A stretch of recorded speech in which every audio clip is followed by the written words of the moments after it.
is rising every month, and sportsbooks just raked in a record $213 million in November. But is this worth putting young people, especially men, at risk? Joining us to talk about all of this is Dan Haar, the senior editor and columnist at Hearst Connecticut Media. Dan, how are you? It's good to see you. Good afternoon. Yes, sports betting, it has been legal in Connecticut for about 2 years. What kinds of numbers are we seeing from it? Is the state seeing a big economic boost from this? Yes and no. It was 200. Actually, I was wrong. It's 218 million, which is a record. And while that's a good number for an industry, and we want to see Connecticut industries grow, that's money that's coming, as you said, out of the pockets of largely, but not entirely, young men. This is sports betting. That's much smaller than online casino gaming, but sports betting is something that we're focusing on right now. This is going to reach about 25 million for the year for the state's coffers, which isn't bad. That's a decent shot of money. But it's going to be about $200 million out of the pockets of people betting. And that money yet generally leaves the state.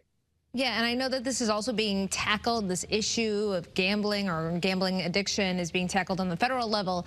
Senator Richard Blumenthal is involved in this as well.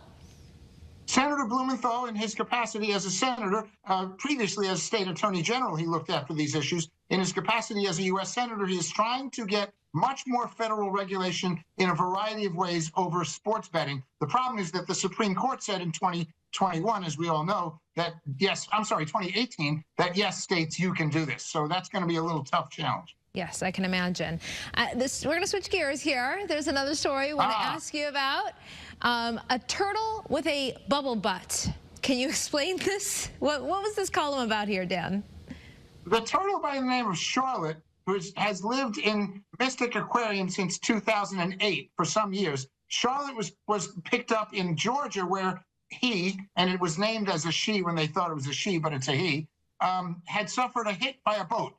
And the hit by the boat deformed Charlotte's shell, which caused a bubble to form, an air bubble to form inside his shell, in his body area there. And so that makes him swim sort of, as you can see there, he swims vertically. That's not sustainable, and that's not good. So they tried a lot of things to fix it, putting weights on, and they finally got companies in the manufacturing sector to come and help. And they created a custom-made 3D printed harness that you may see right there. And that harness got put on a year ago, an earlier version, but the good version got put on just around Thanksgiving. And the good news is that Charlotte is swimming around, and they will soon put weights on the harness, and it should be a permanent fix so that this great attraction at Mystic Aquarium is able to swim straight, and that's more sustainable. Well, that is just wonderful. Charlotte is so cool. Dan, thank you for letting us know about this. We should go check him out at the Mystic Aquarium. Charlotte, the green sea turtle, and by the way, he is part of an endangered species, so that's why this matters. And they're hoping that the companies involved in this are hoping they make the 3D printing equipment. They're hoping that this is a new market for that stuff. Not a money-making thing, but let's help turtles. Yeah, I love it. I love it. We got to help the turtles. Dan, thank you so much. Dan Haar writes for politics for Hearst Connecticut Media and turtles as well. You can read his columns on ctinsider.com and in the New Haven Register, Connecticut Post, Middletown Press, and all the other local Hearst newspapers. We are